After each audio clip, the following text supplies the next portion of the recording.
রাস্তার কাজের সূচনা, খুশি শালকুমারহাট।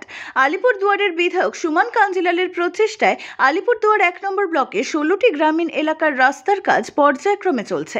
শনিবার শালকুমার ২ নম্বর গ্রাম পঞ্চায়েতের ভালুকার মোড় এলাকায় ১৭০০ মিটারের একটি সিসি রাস্তার কাজ শুরু হলো।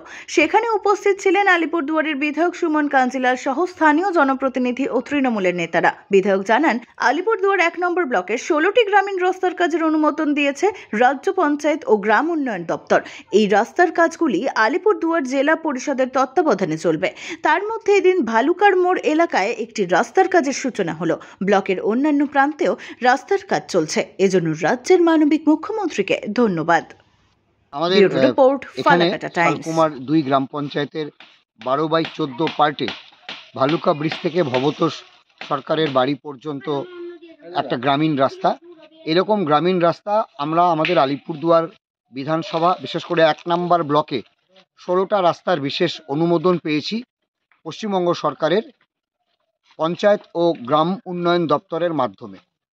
এবং আমি বিধানসভায় মাননীয় মুখ্যমন্ত্রীর কাছে আমাদের আলিপুরদুয়ার ১ নম্বর ব্লকের ১৬টি রাস্তার জন্য আবেদন জানিয়েছিলাম এবং সেই রাস্তাগুলো বিশেষভাবে কলকাতা থেকে পঞ্চায়েত ও গ্রামীণ দপ্তরের মাধ্যমে তার অনুমোদন হয়েছে এবং এই কাজগুলো আলিপুরদুয়ারে জেলা পরিষদের মাধ্যমে সম্পন্ন হচ্ছে।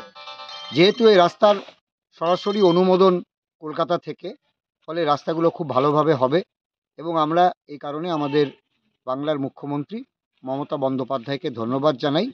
তিনি একের পর এক গ্রামীণ এলাকায় গ্রামীণ রাস্তার উপর সংযোগের উপর জোর দিয়েছেন এবং সেই রাস্তার কাজ এখানে শুরু হয়েছে।